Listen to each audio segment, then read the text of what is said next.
Okay, it's finally time to change the engine in this Craftsman here. This is what it has, and it's getting this right here. This machine here will be repowered with this engine right here. Yes, it's a bit smaller, but it should actually work out fairly well. The Murray tractor still runs and drives. Nothing has really been disconnected on it. This engine here is ready to be pulled. Just gotta undo the 4 engine bolts. Then I'll lower it back down and lift it out. Then I'm going to push this machine ahead, spin it around, bring the Murray in, and get the engine pulled out of it. I'll take the hood off. You could do the job with the hood on, but since that machine is being saved, it's not scrap or nothing like that. It's just a little bit easier to take the hood off, give yourself a little bit more room.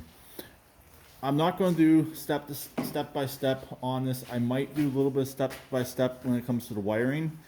This machine, being a Craftsman with a Kohler, has a little bit different wiring from the Briggs & Stratton. So it's still a 4-wire system. So you have your 2 charging wires, you have your kill wire, and you have a constant power feed going to the carburetor. This one does not use the constant feed to the carburetor, so I will be I'll be having to add that line in, I think. Like I said, this does have 4 wires on it, so I don't know if I'm gonna have to add that constant feed or not. I'll find that out later on when I go to do the wiring. But I'm gonna get the engine in, get it all ready to go, and I will come across that later on if need be.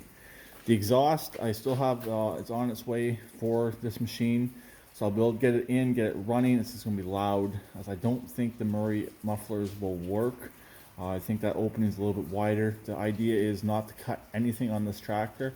So I don't wanna cut it, don't wanna molest any of the metal. Just wanna pull this engine out and put the new engine in. The only thing I'm really going to cut is the wiring to make the wiring work.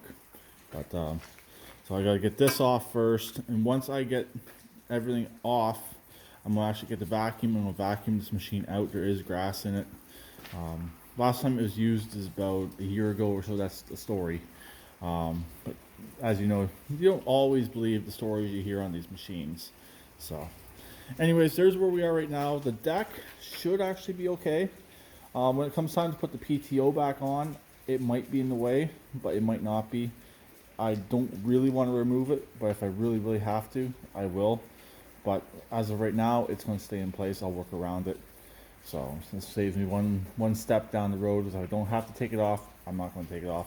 So I can even get at the belts with the deck in place. So as you can hear, it is raining out. That's why I'm working in here, nice and dry. I'm going to get the water drained off this machine and proceed to yanking out this engine. So that's, I guess this is just part 1. I'll bring the Murray in, like I said, and that will be the next part, which will be its own video. Like I said, on these engines, it's really 5 bolts. The crankshaft's already disconnected on this.